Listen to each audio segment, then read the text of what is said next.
Good afternoon, everybody. Welcome to Go Big or Go Home. I am Old Man Troy, joined by the youngster Kevin Cunningham, a.k.a. Kid Cunny on Twitter. No fancy names for you today, my friend.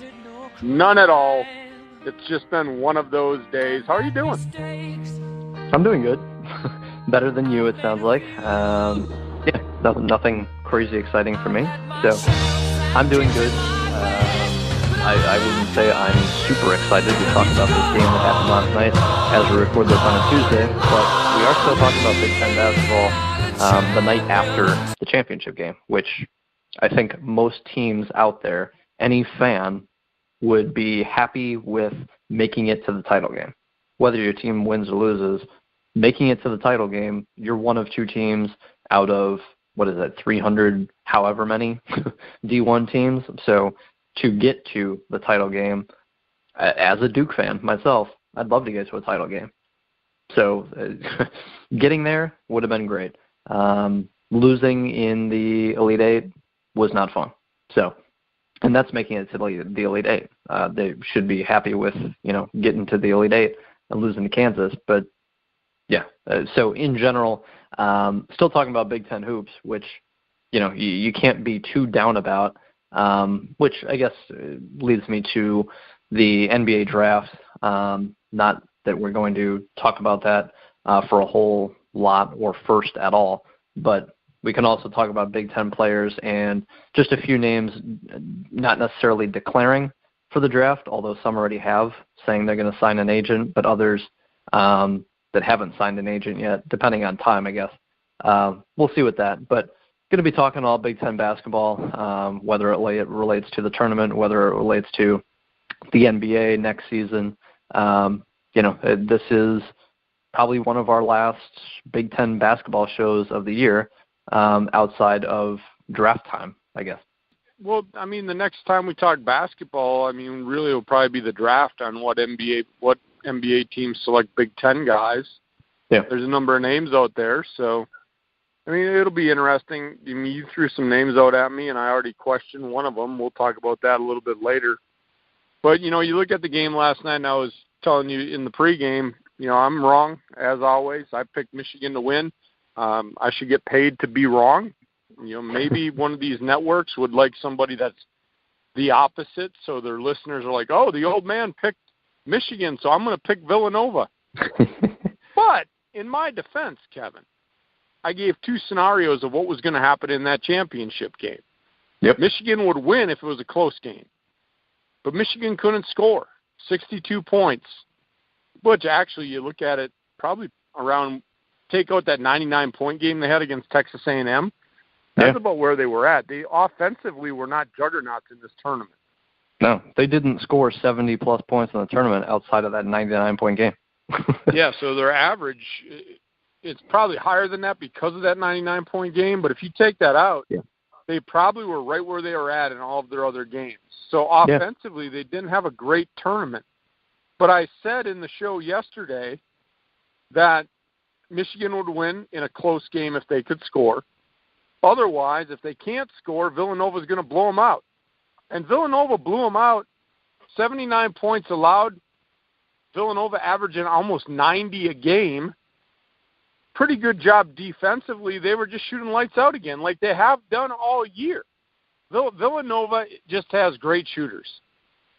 And so when you look at it, I know Michigan fans are disappointed, but I always got to try to find a silver lining somewhere. You're disappointed because you got to the championship game and you didn't win the big one. However, rewind about a month ago, right before the tournament, maybe 2 weeks before the Big Ten season ended. If you would have said 2 weeks before the season ended in the Big Ten, your team will be playing in the title game, you would have been jumping up and down for joy, going, yeah, I want that. Because Michigan was not one of the favorites at that time to make the title game. And then the rankings came out, or the bracket came out, and you looked at their region. I had Michigan in the Final Four. I had them playing Arizona, who really laid an egg in this tournament. But I knew what kind of team Michigan was, but you have to rewind to before the Big Ten tournament started. If you go back in increments, I probably wouldn't have picked Michigan to the Final Four 2 weeks before the regular season ended. So you have to take a look at where Michigan got, and you have to be proud of that Michigan team if you're a fan. That's all I want to say, because I know that that's actually kind of leading up to something you want to bring up. But the game itself, Kevin, it went the way that I said on the other flip side of the coin. Michigan couldn't put the ball in the hoop, and then the stat that I was really wrong on and surprises me, Michigan got out-rebounded. That was, to me, the difference in the game. They couldn't get the rebounds, and you look at it, and you can't say one rebound here or one rebound there, but take a look at an offensive rebound here that extended a possession that led to maybe a three-pointer or even 2 points, or a defensive rebound that ended a possession when you're trying to cut into a lead or maintain a lead. Each of those, what did you say the differential was? Villanova by 11? Yep. I mean, so you look at that, and if we just split it halfway down the middle, and you look at, okay, if 5 of those led to extended possessions, and I'm somewhat an analytical guy, so I know you're not going to score all 5 times you get that offensive rebound. Say you score 60% of the time. There's 6 points. And then you add the 6 defensive rebounds in where they didn't score, and you go down and let's say you're 80% effective. That's, another 5 baskets, another 4 baskets. That's 14 points. Take 14 points off the Villanova score, you got a 65-62 game. Plus then you're taking away, Michigan may have scored on some of those other possessions. Had they gotten an offensive rebound or stopped Villanova on a defensive rebound, that rebounding stat to me was a key to the game and one of the reasons that Michigan lost. And vice versa, they couldn't score. But if they would have won the rebounding battle, maybe they have more opportunities or they limit Villanova on second chance points. So right. What did you think of the game? That's my take. That's where I think the game was won and lost, right there on the rebounding stat and the way that the game played out, outside of awesome shooting again by Villanova. Well, that's the thing to me, I guess, is Michigan played this really well defensively. They were up 21-14, and then DiVincenzo goes off. Because if you take him out, and I'll talk about even if you include him, but if you take him out, Villanova shot 5 of 20 from 3. That's terrible. That's 25%. If you just take him out from the field, they only make 17 shots. I mean, it was kind of nuts. Jalen Brunson. Well, he did score, 40% of their points, Kevin. He had the hot hand. He was the hot stroker in that game. 31 of the 79. Yeah. I mean, that's outrageous. Right. That's like 36% or something like that. Yeah. Yeah, I mean, you can't assume that was going to happen. I guess that's the thing is it's like Mikal Bridges, who I love a lot, he had 19, but he averages, I think it was 15 or 17. Brunson, the AP Player of the Year, 9 points, 2 turnovers. How many assists did he have? 2. 4 of 13 from the field, 1 of 5 from 3. He had 4 fouls with 11 minutes left in the game. I mean, I tweeted it because Michigan numerous times in the second half was within 12. And then Brunson got his 4th with 11 minutes left, and it's like Michigan's putting together some stops. They're only down 12. Brunson's out with 4 fouls with 11 minutes left in the game. So Villanova's without their point guard. If Michigan keeps getting a few stops and they start actually hitting threes, that was the big key to me. I mean, take DiVincenzo out of the equation, and I'll backtrack. Take him out, or keep him in the equation, sorry. Just leave his stats in there. And Michigan couldn't shoot. They couldn't score. 13% from 3. They made 3 threes. I said it when UMBC beat Virginia. I said it when Loyola Chicago is upsetting all these teams. It's like in a one-game, 40-minute format, if you make 5 extra threes, that's 15 extra points. That's hard to come back from no matter who you are. And Villanova, because of DiVincenzo, really, but even leaving him in there, factoring him in, 10 made 3-pointers compared to Michigan's 3. That's ball game. That's over. It's done. 21 extra points for Villanova. Boom. Done. Over. I mean, so Villanova averaged 87 points a game this year. Michigan held them to 79. That's with a 30-point scorer. So you couldn't have asked for too much more from Michigan's defense outside of DiVincenzo. But again, even if you factor him in, Villanova shot 37% from three. That's including DiVincenzo. 47% from the field, both under their averages. Like you said, the rebounding battle absolutely mattered. But again, you held Brunson completely in check. It was the first time all season he didn't score 10 or more points. Michigan did, I thought, a really good job. They needed to rebound better, no question about it. But in the end, DiVincenzo being the hot hand that he is, and that speaks to Villanova's greatness this year of why they ran through the tournament, beating everyone by 12-plus points. And on average, they averaged beating teams by 17, which is the second best since the 09 Carolina team. And then there was one other team, I think in the history of the tournament, that just murdered through all 6 games the way Villanova did. But that's what makes Villanova, is that if Brunson doesn't go off, you still have Bridges. If Bridges doesn't go off, you still have Brunson. If you take those two out, Spellman from inside can hit the threes. Pascal can hit the threes. Booth can hit the threes. DiVincenzo obviously proved that he is capable of scoring 30. There's just so many different players that can beat you, and it's like Golden State. That's just what John Beilein said before the game, the night before, that we're playing Golden State. And it's like, okay, you can, and he didn't say this, but if you hold Curry down and you hold Clay down, that's pretty damn good. And Draymond Green scores, let's say he does what Bridges did, and he scores 19. Okay, that's great. Oh, wait, this team still has Durant. Not to compare DiVincenzo to one of those guys, but that's how he played last night. No, but more like an Iguodala. That's like Iguodala going out and just having a hot hand from three, which he can. Right. I mean, and we've seen it. We've seen it on that Golden State team where he goes out and the other guys are playing, but all of a sudden, and I know this from fact with DraftKings, there's many times where that guy just goes off. Somebody picked him, man, blows everybody else out, and like 4% of the people playing had him. And he has one of his 30-point nights, which he doesn't have often, but he does. And that's kind of what this reminds me of. If you're using that analogy of Golden State, it's like Iguodala going out there and having the game of his life. And that's kind of what happened, because like you said, you look at those percentages, though, for Villanova below their average, but still very good for any other team. I mean, if you're looking at a stat line at the end of the game and throwing those percentages out, Kevin, most teams would take those. They'd be like, that's a pretty darn good game for us. But for Villanova below their averages, I'll let you wrap up the game if you want, because you brought up Beilein and you brought up a topic we want to get into. And I think this guy is a class act. I think this guy's done nothing but great things at Michigan. But, again, they lost, so it's not enough. Some people don't think it's enough.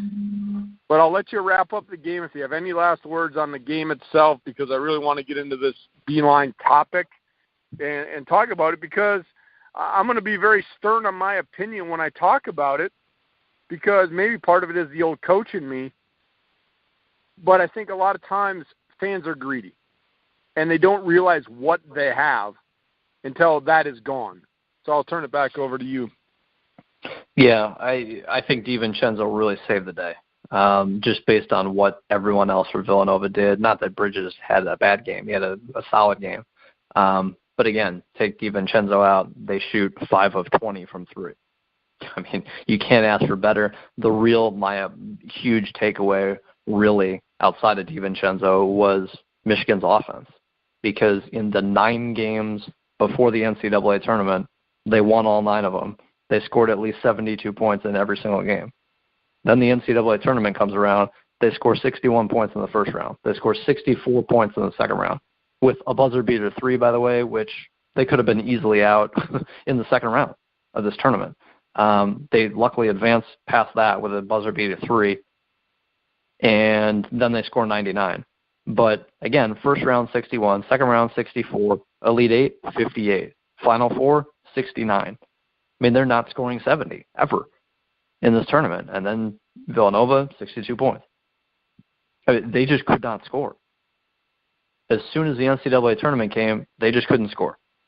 Because in the 9 games before that, they were there 72, 74, 74, 83, 85, 77, 77, 75, 75. Those are the point totals of their 9 games right before the NCAA tournament. A bunch of 70s with a couple 80s in there. NCAA tournament rolls around, and they can't sniff 70. I mean, that's an issue. Your defense can be otherworldly, but like you said in the preview show, Troy, defense is great, but you've got to score at some point, especially when you're going against a historically great collegiate offense in terms of efficiency. I'm not saying that all their players are just insane offensively and it's the most talented team in college basketball history, but from a efficiency standpoint, their offense really was one of the best college basketball offenses ever in terms of numbers. So you got to score. At 62 against Villanova, it was just never going to get it done. Whether DiVincenzo went on for 30 or not, you're not holding Villanova to 25 points under their average. I mean, that's just ridiculous. So you hold them 20 points under their average. They still beat you in this game. So, yes, it was a blowout. DiVincenzo was a big part of it to me, but Michigan just could not score this entire tournament, which was the real issue. So is that a Beilein issue? At the same time, he brought him to the championship game. He did bring him to the championship game in 2013. They lost to Louisville. NCAA can say whatever they want about that. But so 2 finals appearances in 6 years, and I think they made another Elite Eight since then, are in that stretch as well. It could be wrong, but point being, they've made it to the title game twice in 6 years. There's one other, I guess, kind of spin-off topic with this, but to stick with Beilein, Troy, I know you want to talk about it. Just in general, Michigan basketball, even Duke basketball, 2 championship appearances in 6 years. What are you going to do? Expect 3? Every other year for 6 years, you're going to the title game? Of course not. And that's me being a Duke fan. That's just not realistic. If you go twice in 6 years, which I think is really good, I'd take that as a Duke fan all day long. You hope to win one of them, of course. Now, Beilein hasn't done it. So is that on Beilein? All of a sudden he can't coach? Like I said in the preview show, say Villanova wins by 17 points, which they did. Does that just mean Beilein can't win the big one? Does that mean he suddenly becomes a bad coach? Because last time I checked, if you're making the title game twice in 6 years in any sport, that's pretty damn successful, let alone college basketball where, again, any team randomly on any given night can make 10 threes against your 5, and all of a sudden you're in a 15-point hole just on threes. And you can lose at any point. It's very easy to lose one random game in this tournament. So to make it to the finals one time, yeah, a little luck can go on your side. Michigan, okay. The best team they played was number 6 seed Houston from a seeding standpoint to get to the championship game. That's incredibly lucky, realistically. But again, Beilein did this with an entirely different batch of players 6 years earlier. So this isn't just a fluke, a flash in the pan, a one-year thing where he got a lucky road, because he just did it with a completely different group of players 6 years ago.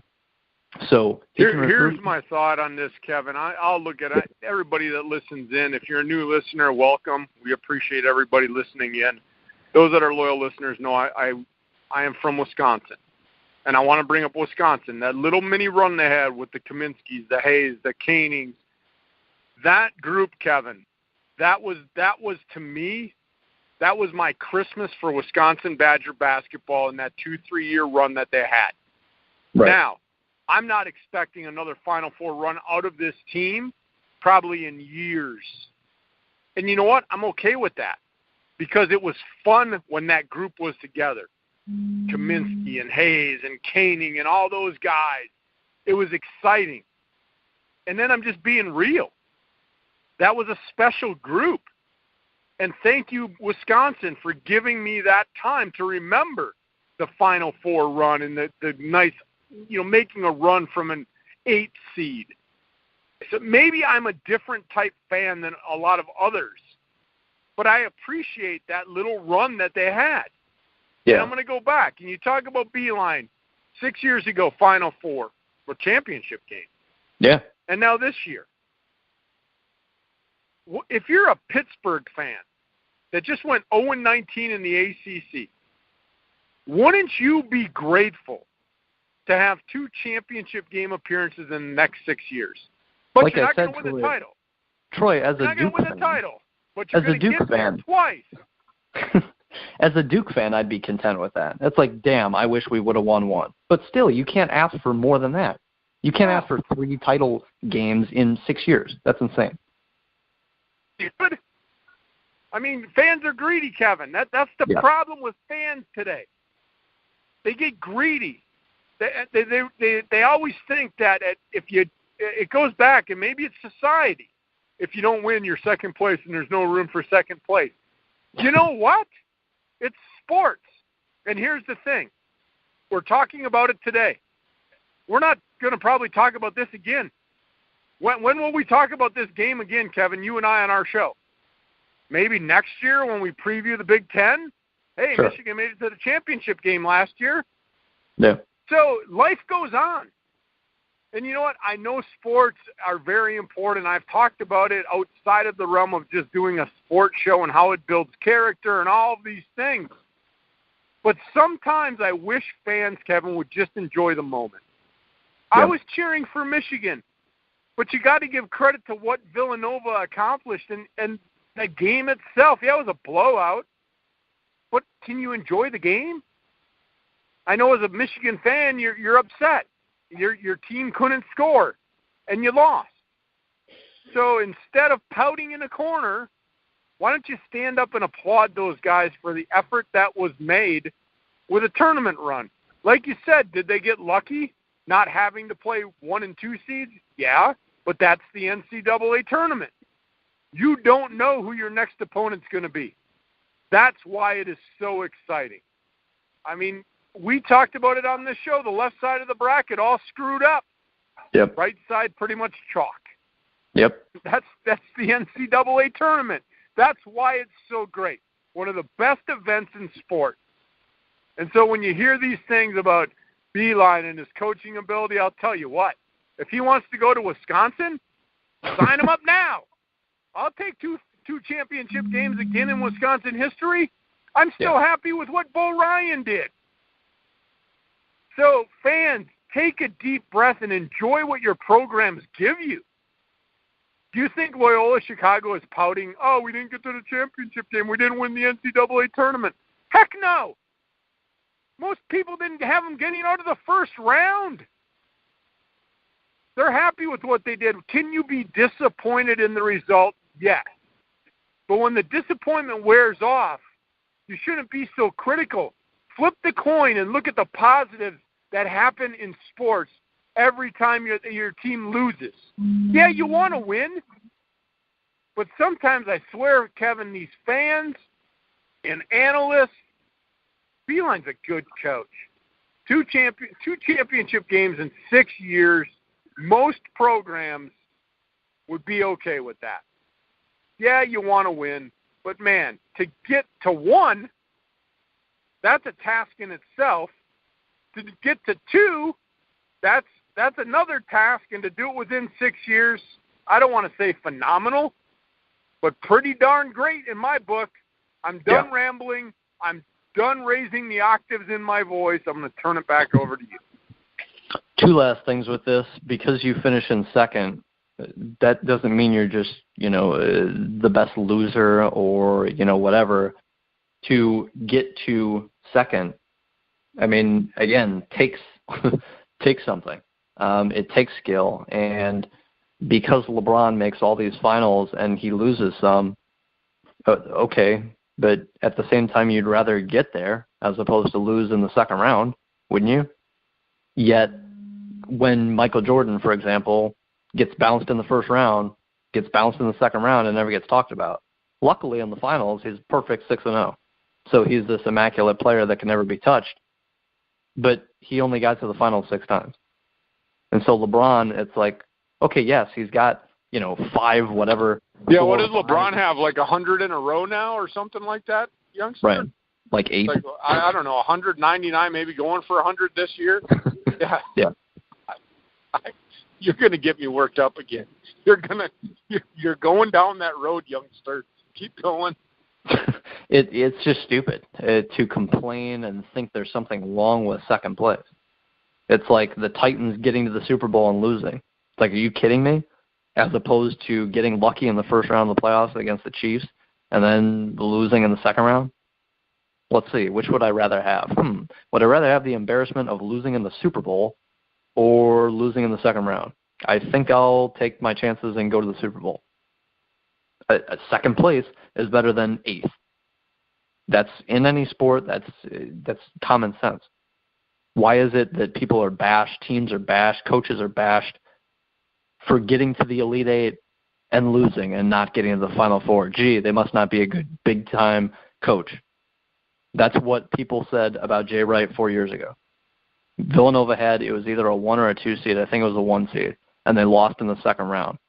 And it was hilarious. I found this article where the site went to people tweeting about how great Jay Wright was after the game. And they went all the way back 3 years ago, 4 years ago, to when Villanova lost in the second round as a 1 seed, I believe it was. And they were calling for Jay Wright's head and said he couldn't advance far in the tournament.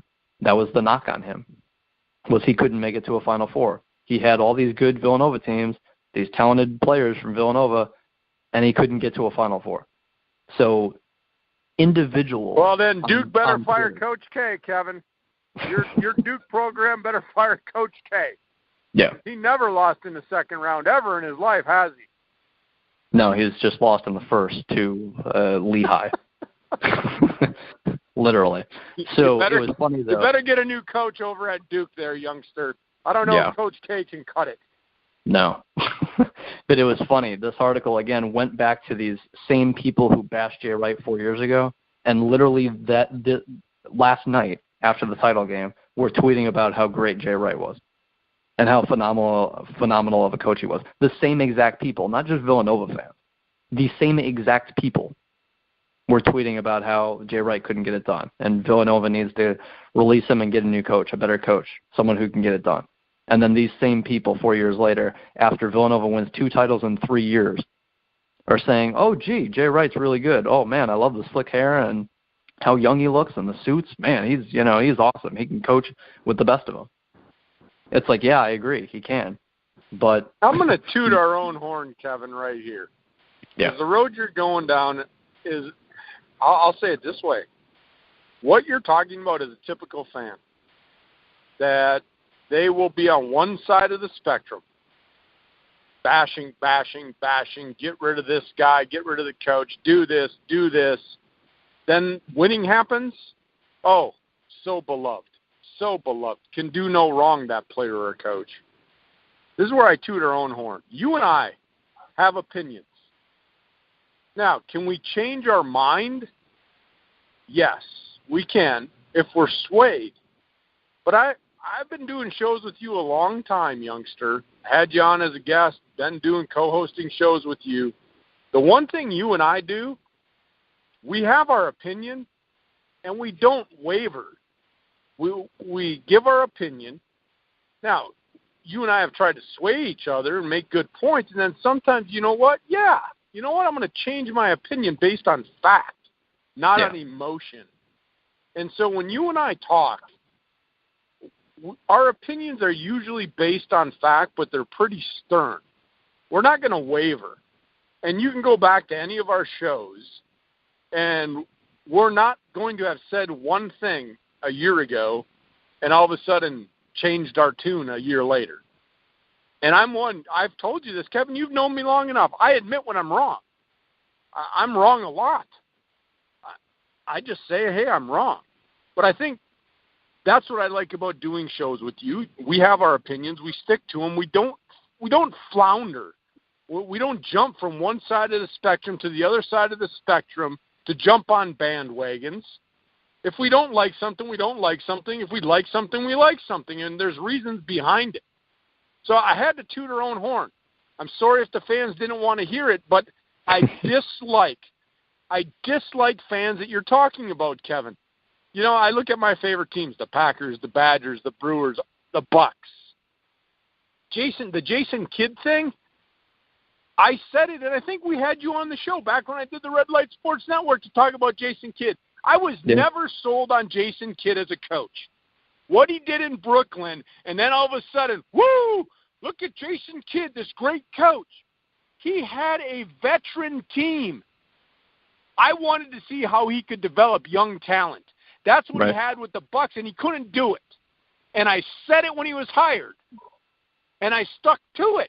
Even when they were doing well, I'm like, I'm still not sold on Jason Kidd. And yes, I'm saying this a little bit in an arrogant fashion because it proves the point. Why can't fans just stick to their original point? That if you don't like something, you should stick with it. These opinions, and like you're saying about Jay Wright, if you didn't like him 4 years ago, why do you like him now? Oh, because your team won a championship? That's a bunch of hogwash. So what has changed about his coaching in 4 years? Yeah. He recruited maybe some better players. Maybe his players played a little better game the last couple of tournaments, played better. Maybe they had a bad game when they lost. Yeah, that happens. Okay, I'm done. I told you were going to get me going on this. I'm done. Taking a breath, need a drink. Well, and that's the other thing, I guess, before we get to, I think, our last topic with Big Ten players declaring for the draft. People talked about Villanova and their recruiting classes, and it's like, well, Villanova ranks, the last 5 years. It was like 21st and 38th and 37th and 26th. There were no, I don't think, any top 20 recruiting classes, but you have one guy per class, like a Jalen Brunson, like a Bridges, like even a DiVincenzo, who didn't play basketball, organized basketball, till high school, I believe it was. In general, he's a great coach, and he builds teams with toughness and guys that can shoot the three, and he embraced that Golden State way, that international way, really, of bigs being able to shoot and just everyone on the court being unselfish and being able to shoot, because that's the definition of a team, is whipping the ball around and having to worry about every single guy touching the ball being able to score. That's when you're screwed as a defense. Golden State's proven that internationally. When U.S. goes in the Olympics and we play against these teams in Europe that we're miles more talented than, but we have all these guys who need to get theirs, and oh my God, this is just so fun because we're on a dream team and we can just, hoist threes because we're just so much better than everyone else. And then the other team actually just plays better team basketball, and we beat Lithuania by 3 points instead of the 33 that we should. It's because they play better team basketball, and you have to worry about every single guy, and they move the ball around, so they make you work on defense. That's what the Spurs did, even as they were too old, quote unquote, like everyone kept saying. When Tim Duncan was still around the last 6 years of his career, it seemed like San Antonio was always just too old. And yet they kept playing great team basketball, and they may not have had a superstar at that point when Tim Duncan was ancient, but they had great players playing in a great system, moving the ball, and everyone could shoot and everyone could do their thing. It's just hard to stop. Golden State right now is hard to stop. Villanova right now, under Jay Wright, this program is hard to stop. Because offensively, they're getting it done. Because I looked at the last few national championship games, and here are some of the final scores. Okay, Duke, 61-59. Connecticut, 53-41. Kentucky, 67-59. There's Louisville, 82-76. Then again, the next year, 2014, Connecticut. The game that didn't happen? Yeah, the game that didn't happen. Was that the game that didn't happen? No, never happened. Connecticut the next year, 60-54. Duke the next year, 68-63. Then we finally get into Villanova, 77 points. And then North Carolina a couple years ago, 71-65. That was, I remember watching that, and neither team could shoot. And then Villanova again this year, 79. They're embracing the basically pace and space model, if you will, of pushing the ball and getting good looks and having 5 players on the floor that can shoot. That's what Villanova is known for, is having 1 big and 4 guards. That's what they're used to having. This year, their 1 big could shoot as well, and he's 6'9" and athletic. He's not 7 foot plodding around everywhere. So I think Villanova has built a heck of a program, and Jay Wright is absolutely a fantastic coach like he was 4 years ago. His players just didn't perform perfectly in the right moments in the big stages, so to say, so they didn't get to a Final Four. But then you fast forward 1 year, they win a title. Oh, gee, they didn't win a title last year. Well, they win another one this year. I mean, this Villanova program right now is rolling, and none of the players on last year's team were seniors that averaged at least 2 minutes a game. None of them. Now, I expect Brunson to go pro. I expect Bridges to go pro. If one of them returns, I would favor them right now to win the title next year, because all those guys are returning outside of Brunson and Bridges, and if one returns, that team's going to be loaded again. And again, everyone is going to be able to shoot. So this Villanova team is going nowhere. Jay Wright entertaining NBA offers. I don't think it's going to happen. I hope Jay Wright goes nowhere too, youngster. I think he is best suited for college basketball. Yeah. There's some coaches that, hey, you wish him the best of luck. This is a guy that I'm not saying he can't go to the NBA and be good. This is just a guy I want to stay in college basketball. There's some of those guys out there, like a Coach K. He's a college guy to me. An old Dean Smith, Coach Williams. Those guys to me are college guys, college basketball coaches, and I don't think that you need to go to the NBA to build a legacy. And I just think Jay Wright is one of those guys that is best suited to get the most out of college kids. I mean, you talked about his recruiting classes. They're not top 5. They're not top 10. This guy coaches his players up. There's not enough of them in college basketball, so I hope he stays put. I don't want him to go to the NBA from a greedy standpoint. I'm not saying he couldn't be successful, but I just like what he does in the college game, and there are certain coaches that are meant to stay in college. Now, when Brad Stevens went, I'm not saying that he should have stayed in school or stayed in school. Yeah, he should have stayed in school.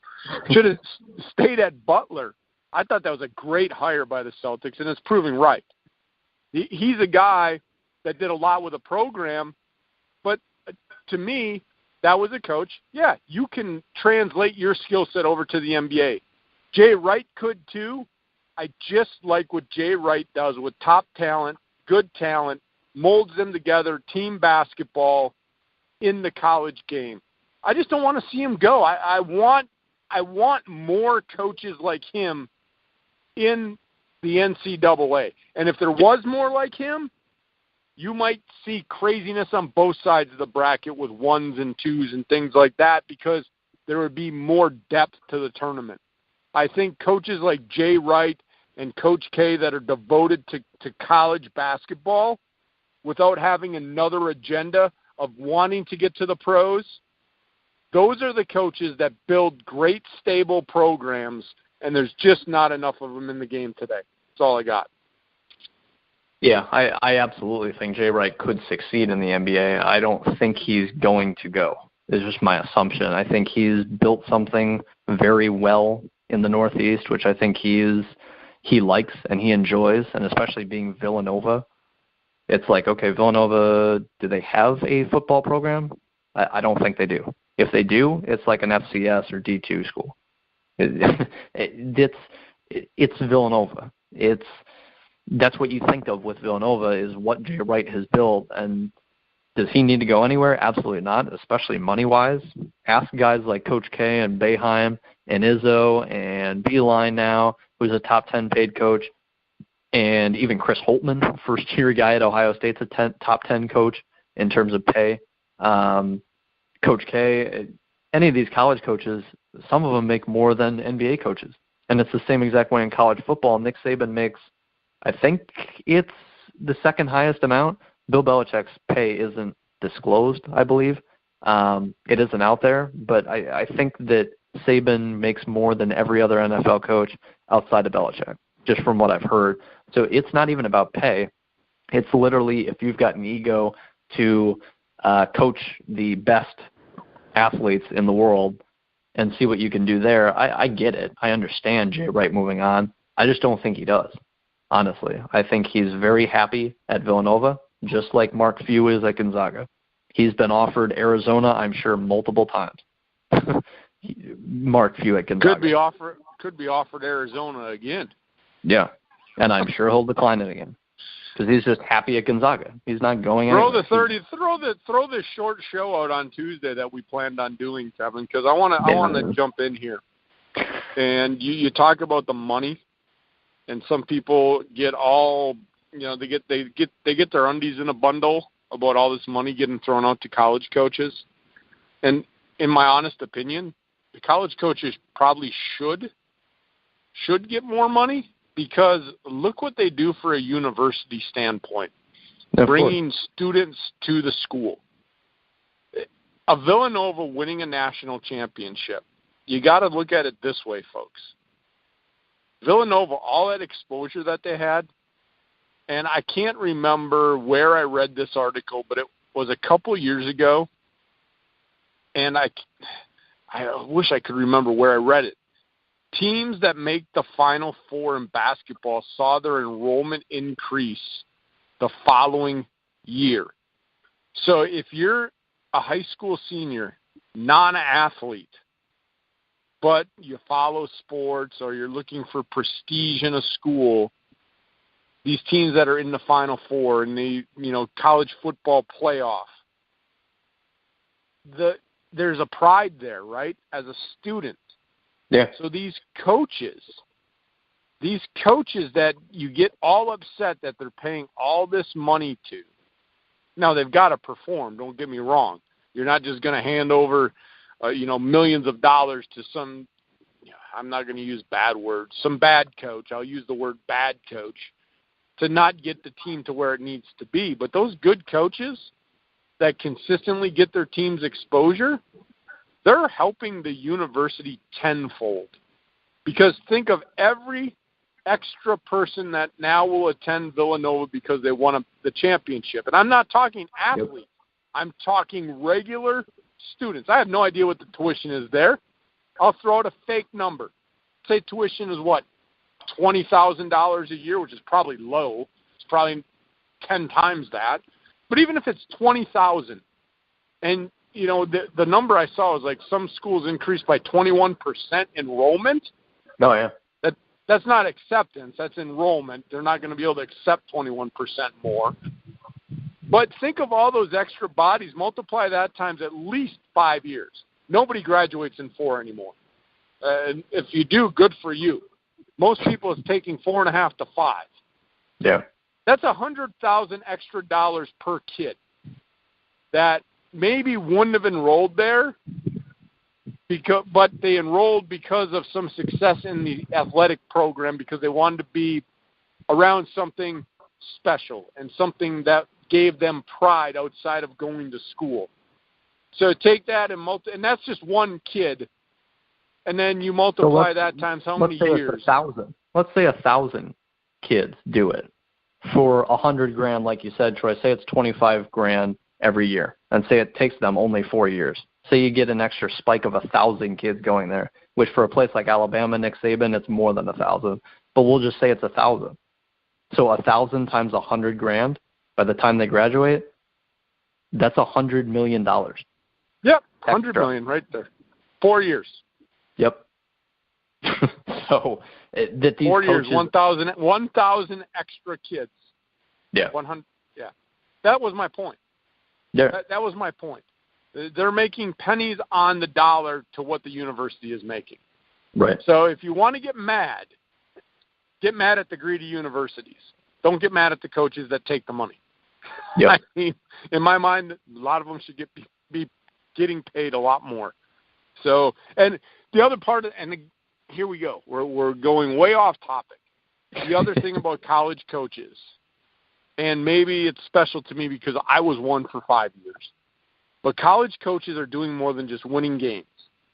They're molding kids. Now, there's also the flip side of all of the things that go on, the bad things, the brothels and monies and all that stuff, right? But for the most part, one bad apple does not deter from what a college coach does. A college coach really is there to mold young kids into adulthood. Because it's not like you're getting adults when they come to school. I mean, yeah, you get a junior college transfer, but even then, that kid's 20. I still call him a kid. I had a number of junior college transfers, and I'll tell you what, those kids needed as much guidance as an 18-year-old. And so when I look at what I did as a college coach, yeah, it was X's and O's, and it was recruiting, and it was running a program. But I think one thing that never gets talked about when you're a college coach, how many hours were spent in an office talking to a kid about something going on in their life, something that's going on back home, something that's going on with school. That is one thing that is overlooked, and believe me, the head coach is involved in that. And I don't want people to think, oh, Coach K is up in the cloud. He doesn't do that. Yeah, I'm sure he does. Yeah, I'm sure he does. When that kid needs guidance, I'm sure Coach K isn't going, oh yeah, go talk to Capel over there. No. When that kid comes in and there's something going on to help build that kid's character or to help that kid through something, the head coach is in there. And I'll tell you what, I'm not going to get into stories, but I'm going to tell you why I don't think that happens. When I coached and a player would go to an assistant coach because sometimes they're too scared to go to the head coach, right, Kevin? You don't want to go to the coach with this because, oh, my God, I don't want coach to think different of me. Right. So I'm going to go to the assistant coach. What do you think the assistant coach does? You think the assistant coach says, oh, yeah, I'm not going to tell the coach? Nah, the assistant coach comes in, hey, so-and-so just came up and talked to me. Yeah. Well, at that point, the coach is giving input. Now, there were times where I'm like, well, how did you handle it? Okay, you handled that well. I don't need to get involved as a head coach. But sometimes you're like, hey, you know what? I'm going to get involved here. And that's the way that it works in college athletics. So I know I went off on a tangent, got totally off the subject we were talking about. But again, these are things that I've done, been through, and I really want people to understand that when you're watching a coach on TV wearing this nice suit and this nice tie and winning basketball games, outside of that, that coach is a person that is mentoring, whether they want to or not, all of the kids on his roster. Whether it's directly or indirectly, that head coach is involved in some way to build the character for that kid for the rest of his life. And so when you, again, circling back to the money part of it, it's never talked about, Kevin. How often do you see that in the media where a coach is spotlighted for what he's done for a kid? How many times, Kevin? Never. Never. Ever. But it's part of the job. And it's that, and that's going back to what I'm talking about with Jay Wright and him being good for the college game. I don't know how many kids that he's built character for, but I'm sure he has. And that's part of the reason that team plays so well. Yeah. You trust your coach. So I'm done. You can take this wherever you want to now. I went way off down the path, and so I'm going to let you take over and lead us back down to a straight path, topics in the Big Ten. But I think it was an interesting topic to go over. I agree. In short, a point that you'll never hear radio people say, coaches should be paid way more than they're paid. And it's the same thing with players, because if you ask the owners and you look and you actually see how much an owner brings in or how much a university brings in and compare it to the coaches and players, it's a joke. We as consumers consume sports typically not by going to the games, but by watching on TV. These TV deals are sold to networks based on how many eyeballs watch these teams. So we control how much money goes into March Madness. If March Madness didn't get any viewers, there would be no March Madness. Okay? So we control how much money March Madness brings in, which means how much money universities make, which means how much they're willing to pay coaches. And trust me, when universities are making hundreds of millions of dollars on kids because Villanova wins the title or Alabama wins the title and the coach gets paid $10 million, and fans say what? Oh, my God, that's insane. How could Nick Saban make $10 million a year? Well, gee, let's see, because the last 4 years, he made the university an extra $200 million. So, yeah, I think he's worth $10 million. It's absurd. Nick Saban should be making probably $50 million, at least. realistically, as far as money and how much he brings in for the university, he should probably be paid $50 million. You'll hear nobody else really say that, but he should. Not to say that the players shouldn't as well, but Nick Saban is helping the university. And coaches in the professional ranks and players in the professional ranks, like LeBron making $30 million a year, is an absolute joke when you look at what Dan Gilbert brings in. It's a joke. It should be at least probably $100 million, realistically, just based on all that goes into it from a money standpoint. So I'll leave it there. I think that realistically, my last point with coaches and money is that the top, like Coach K and Jay Wright and Tom Izzo and John Beilein, the top, like I just mentioned, Nick Saban, should make $50 million a year. Guys like New Mexico State's coach should make $2 million a year. It realistically should be more, but I think the gap between Nick Saban and New Mexico State's coach shouldn't be $10 million to $3 million. It should be $50 million to $10 million. I think that's what the gap should be. I think the gap should be much wider, realistically, because Nick Saban brings in an extra $100 million every 4 years, where New Mexico State's coach doesn't do that. So the gap should be way wider, in my opinion. I'll leave it there. The last thing I wanted to talk about, Troy, was Big Ten players declaring for the draft, hiring agents, not hiring agents. I just wanted to go over some of the names. I know one of them in the pregame that I mentioned, I think, was Corey Sanders. I guess I could look it up, from Rutgers. And like I said, I'd have to look it up. But some of the other names, one of them that I know will get you going, Troy, is Ethan Happ, who has declared for the 2018 draft, but he hasn't hired an agent, a.k.a. he can Good go for to the him combine. that he hasn't hired an agent. Good for him. Right. I'll let you what finish it means, your listening. Oh, go ahead. Yeah, what it means is he can compete in the combine, and he can talk to general managers and NBA scouts and personnel people in the NBA ranks and see where he's going to be drafted, see how they evaluate his game, and see what he needs to work on. They'll tell him so he can become a better prospect and ultimately help, hopefully, that NBA team in a different draft. They want to see these players get better, but it's smart to declare for a draft. Whether you have 0 chance of being drafted or you have 90% chance of going number 1 overall, it's smart to declare for a draft in every single instance. As long as you don't hire an agent. Correct. I mean, that's the thing. Right. And so I'm glad. We talked about this maybe 2 weeks ago. Was it on the big show or was it on one of our radio shows? I don't know. But we talked about the experience and that the league should put together something for these kids as an evaluation tool. Because honestly, is Ethan Happ even – 90% of me saying he's going back to school because he's going to realize that he may not even get drafted. Right. I mean, so he's at that point. But the point we were making on one of our other shows is that if Ethan Happ doesn't get this experience, he's just going to go back to school and keep working on that mid-range jumper when the scouts, they don't want to see that. Maybe they want him to beef up a little bit more. Maybe they want him stronger on the boards. Maybe he needs better footwork. Getting it right from the mouth of an NBA scout is what they need. So I'm okay with it, and we brought it up, or I don't remember which one of us brought it up, but we talked about having like that combine for those kids that can get that feedback so they can go back to school, take it to their next season, and work on that stuff. And if you did that, Kevin, I think you'd see a lot more kids stay in school, or at least for another year.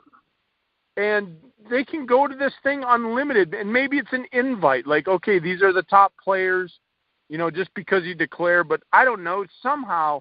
But for Ethan Happ to hear it from an NBA scout and then go back to Wisconsin, that will benefit him, because I'll be honest, if he was in the draft this year, he'd be lucky to be drafted in the second round.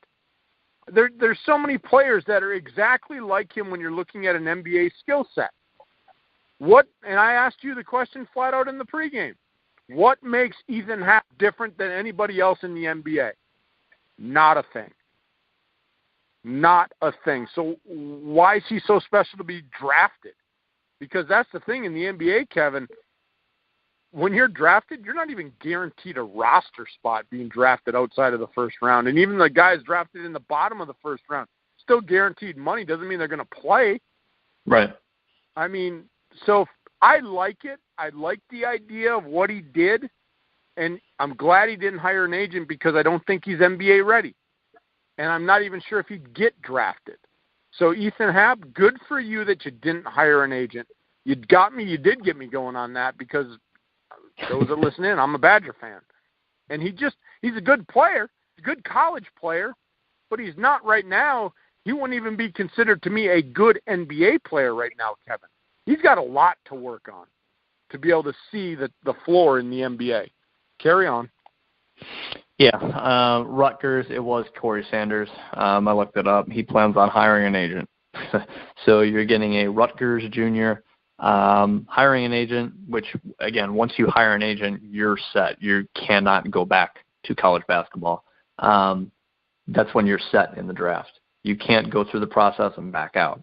Well, he was one of the few bright spots on that Rutgers team. I mean, he's a good player, and I mean, you look at it from his standpoint, and as a fan, I've got to look at it and say, yeah, do you really want to come back and struggle through another 10-24 year, 11-23, playing in the Big Ten, knowing that you're outmanned in the Big Ten when any team plays Rutgers, and the guy put up decent numbers on a struggling team against good opponents. Is the guy NBA ready? Would another year help him? Definitely another year would help him, but how can he get better? That's my point with Sanders. How is he going to get better when he's already asked to carry the load for a team that's not very good? For him, that probably is the right move, Kevin. I don't know if you think the same way, but when I look at everything going on, it probably is the right move for him.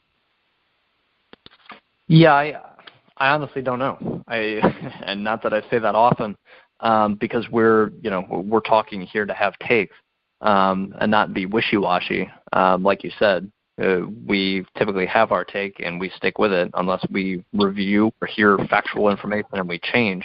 But I've said it before where I've been 50-50 on certain games. It's just like, I don't know, honestly. And I hear you talk and you may sway me one way. I don't know with this because it's like, what do you do? Do you go back to Rutgers, put up gaudy numbers with teammates on a bad team, like you said, and what do you learn from that? Probably not much. But do you transfer and lose another year and become basically a super senior? Because in the NBA draft's eyes, it's better to be a junior than a fifth-year senior. It's better to be a freshman in 18 than it is a junior. So your value goes down the older you get. It can help you, obviously. If you're the 26th projected overall pick and you come back for your sophomore year and you vault up even to 15th, that's still more guaranteed money and you're a more refined product, so you have more time as a better prospect to go into your second contract as a better player and prove to teams, hey, you should pay me once your rookie deal is done. So it helps you in that sense, but teams want 18-year-olds. They don't want 22-year-olds unless you are the Spurs or the Celtics right now or the Cavs right now or the Warriors right now. The Warriors don't want 18-year-olds. The Warriors don't want 19-year-olds. They want to win now. They want guys from Virginia. I'm blanking on the name, Brogdon, that the Bucks picked up. If you're Steph Curry's backup, you want him to be Malcolm Brogdon. If you're drafting a backup point guard, you're not drafting Duke's freshman point guard and hoping he steps in year one as an 18-year-old and logs NBA final minutes as the Warriors' backup point guard. You want Virginia's best veteran 23-year-old point guard.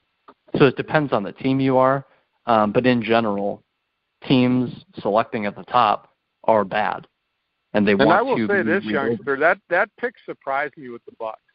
I'm glad he's on the Bucks, though. I like Brogdon. Oh, yeah. I like him. He's a good player. But that pick surprised me just for that fact of how old he was and where the Bucks were with what they want to do for the future. You know, so that pick surprised me, but I like the pick. I love the kid. Too bad he got hurt this year. He's one of those players that just goes out and plays well. So go on. A couple other names. I know we got to wrap this up. This little short show that we now turned into a regular length big show, which is okay. We've had fun today. We have. Last two names I wanted to mention. Jaren Jackson from Michigan State, top 10 overall recruit this year, freshman, playing with 4 starting sophomores. Top 10 recruit, power forward, 6'10", lengthy, can shoot. He declared for the draft, and he plans on hiring an agent. He's probably going to be a top 10 pick based on the upside, based on being 18 years old. He might be 19. Whatever the case is, he's super young. The upside is through the roof. He declared he's signing an agent. Also, Miles Bridges, who's a sophomore, made the decision, probably would have been a lottery pick a year ago, probably going to be a lottery pick again. But, that's why it was interesting when he came back to school for his second year, because it's like, what are you going to do? Vault from 13 to 3? Who cares? You make an extra, $500,000? We were surprised when he went back to school. Right. So that was a no-brainer that he's going. Yeah, he's going this year. Again, plans on signing an agent. So both those guys are gone. Cassius Winston, guys like Josh Langford, guys like, I'm forgetting the fifth, the big guy, Tony Ward, all plan on, at least to my knowledge right now, coming back. So Michigan State will be good, but you're losing a couple very nice talents. But as we mentioned before, sometimes if Miles Bridges gets the ball and he doesn't pass it, how much better does that make your team? Not that Bridges wasn't a good teammate, but I think the ball stuck with him too many times. I think he took too many contested shots relying on his talent. So I'm not saying Michigan State's going to be better next year, but they might be. Just like Purdue was this year when healthy, they might be better than when they had Swanigan. And the last case, I'm also blanking on the name, Maryland. Sometimes, Melo Trimble, if you take out that superstar where he's trying to get his and trying to up his draft stock and saying NBA, he goes to the combine and the NBA says, you need to get a better three-point shot. And Melo Trimble takes an extra 3 threes a game trying to prove it. Sometimes that doesn't help your team. Not to say that Miles Bridges is one of those players, Corey Sanders is one of those players, Ethan Happ's one of those players, but sometimes it can help your team to lose a guy who maybe not necessarily a ball hog, but doesn't pass the ball as much as he should. Well, they're gonna do, again, Kevin, when you're in that situation, it's all about me. And again, not all of them are like that. But those guys that are one and done, two and done, it is about them. It's about when am I going to get drafted? And it's about, am I going to get drafted in the lottery so that I'm guaranteed a contract? Because like I said, you get drafted in round 2, you're not guaranteed crap. You might be playing in the Dreamer League. And so there is some of that. And I don't care what people want to say, oh, he's a great teammate and did everything for the program and the university. If you're doing everything for the university, you're going to stay in school and help your team win.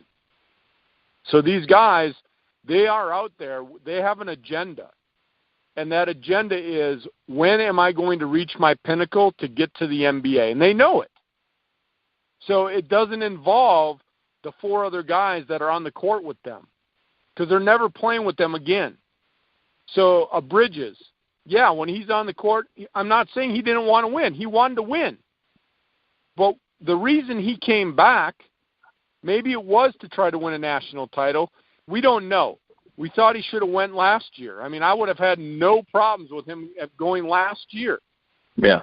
But part of it is, I've got to look good. I've got to get drafted. I've got to be a number 1 pick or this pick. That happens. So there is that hidden agenda for those superstar guys that are going to get drafted in the first round. For sure. They want to prove something to the whole world so that when they get drafted, there's this nice little highlight reel of everything that they've done.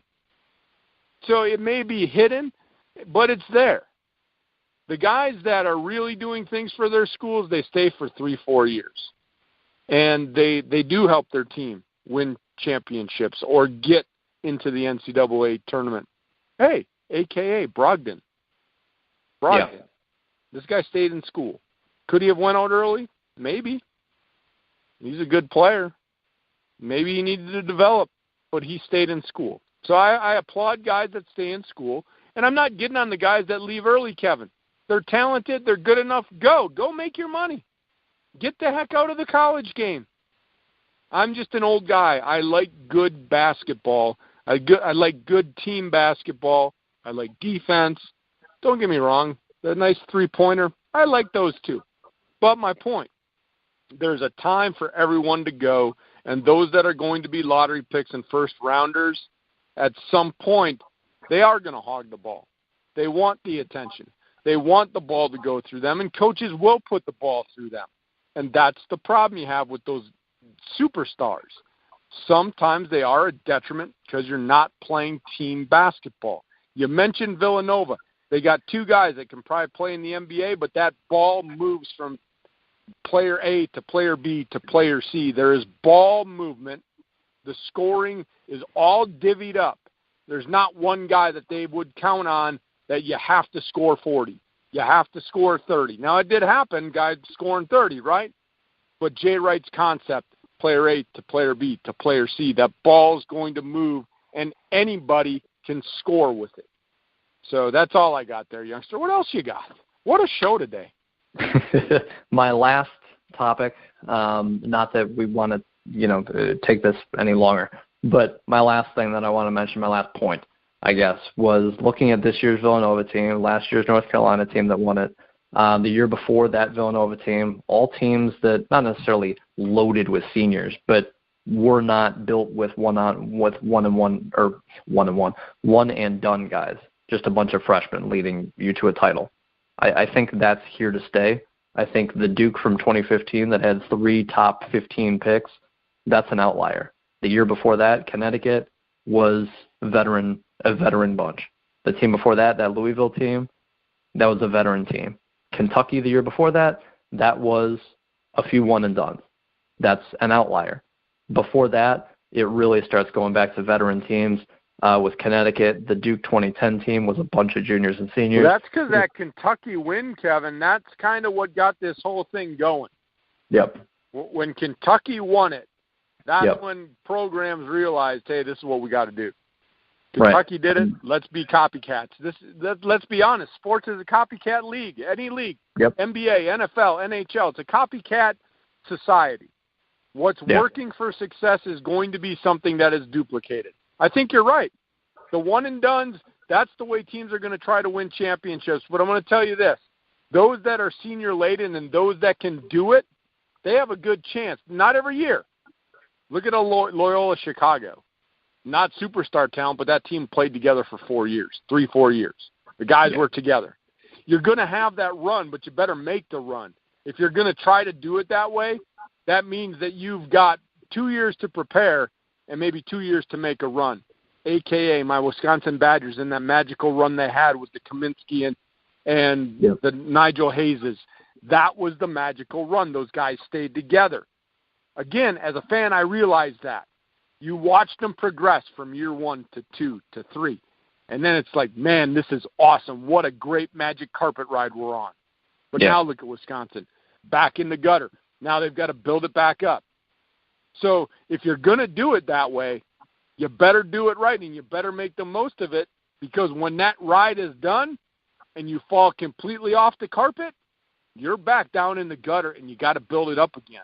So as a fan, if that's the way your program operates, and I'm okay with that as a Badger fan, I really am. I told you that in the beginning of the show. I was okay with that. I'm okay with it now. I knew they weren't going to be good this year. Frustrating, yes. But are they going to build it up again and get guys that stay together for 3-4 years, and maybe 3 years from now, maybe another Sweet 16, Elite 8 run? I don't know what kind of recruits they're going to get. But to me, that's what that program is. That's what I have to live with. I'm not going to be any more critical than that. I'm done. Yeah. No, I think my point is that I wish Duke would go back to that way. I really do. They've got the top 3 recruits in college basketball next year. They'll be insanely talented. They'll be great. They'll be a 1 or 2 seed next year, guaranteed. They'll be insanely talented next year. But I'd rather have Villanova's model. I'd rather have North Carolina a year ago. I'd rather have Villanova 3 years ago. I'd rather have the Connecticut team in 2014, Louisville 2013, Connecticut 2011, the Duke team in 2010. They were a bunch of guys who built together, juniors and seniors, and you got to know those players. Here's really what happens, Kevin, and I'll use your Duke team from next year. You got those 3 one and done. If they don't win it all, there's nothing to look forward to next year. You better hope you do it again, recruiting-wise. Right. Yeah. And I'll use my Badgers, my heartbreak Badgers this year that were terrible, and a lot of injuries played into that. And, I didn't think they were a tournament team anyway. But I get to watch them progress. They make the tournament next year, maybe, hoping, crossing my fingers, and maybe they lose in the second round. Okay, well, these guys are all coming back, well, outside of Hap. But the nucleus of that team, they're coming back. So maybe next year, maybe we can make another run and there's hope. But if you got to keep reloading every year, you better hope that they win or do something good, because every year you're going to have a new roster. You're not going to have your expectations always going to be to win if you're going to do it that way. And so part of me as a fan in Wisconsin, I'm okay with the way that it operates. I'm cool with that. Just make sure you recruit good, please. Please recruit well and get a good team so that I do have every 3 or 4 years that magical run. Yeah. And it doesn't have to be a championship. I mean, the Badgers didn't win a championship, but they sure made my time for college basketball exciting. Yeah. So I wanted to throw that in there, youngster. What else you got? Yeah. No, I prefer that model is my point here. And go before that Kentucky 2012 team, and it's all veteran teams. Like I mentioned, Connecticut 2011, Duke 2010, North Carolina 2009, Kansas 2008 with Chalmers, the 2007, 2006 title winners in Florida back-to-back. Those were veteran-laden teams. You got to go back to Syracuse being led by Carmelo, and that's just one player. To have a freshman really be the significant point. Before that, Maryland 2002 was veteran. Duke 2001, very veteran. Michigan State 2000. It's the Kentucky from 2012 and Duke 2015. Those are outliers. You need to build a team with veteran, good, solid guard play that doesn't turn it over and can shoot well in today's day and age of the 3-ball. You got to be able to shoot it well, and you've got to have veteran. I thought you were going to keep going down that list to when I graduated from college, youngster, the way you were keeping going back in history. You weren't quite there yet. You had to keep going probably another 10 years, but you were getting there. You were getting down to my grad year. But I'll tell you what, Kevin, what a show today. Lots of different pieces in this bad boy. I liked it. I really liked the show today. What turned out, we're gonna recap the NCAA championship game. Turned her into an hour and 15-minute show. Way to go, buddy. There's also something else that I could mention, but I'll leave it for next week's show. Basically, we need something to talk about next week. Yeah, basically though, the point has been made. Michigan lost this year from the Big Ten. Okay, you didn't win a title. It revolves around Big Ten and winning college basketball tournaments. You have to go back to 2000 with Michigan State, like I mentioned. But so you got Michigan losing. You got Wisconsin losing in 2015. You got Michigan losing in 2013. You got Michigan State losing in 2009. You got Ohio State losing in 2007. Illinois losing in 2005. Indiana losing in 2002. It's a bunch of losses. The last 7 Big Ten appearances in the title game have been losses. What does that mean for the Big Ten? I think we can talk about that on next week's show. Oh, yeah, because if we got going on that right now, it would be another hour. It would be another hour, and I think the listeners are about ready to get off the computer or wherever they're listening and say, hey, you two yahoots, it's time. You're done. Time is up. But I'll tell you what, youngster, always a pleasure talking to you. You and I will get back together with these wonderful folks next week. Go big or go home. Find us on thegruelingtruth.net. Make sure you follow us on Twitter at TroyRobert967, and the youngster is at KidCunny, KIDCUNI. Also, make sure you follow our show handle. Youngster, old man, all one word. Have a great night, everybody. We'll talk with you next week.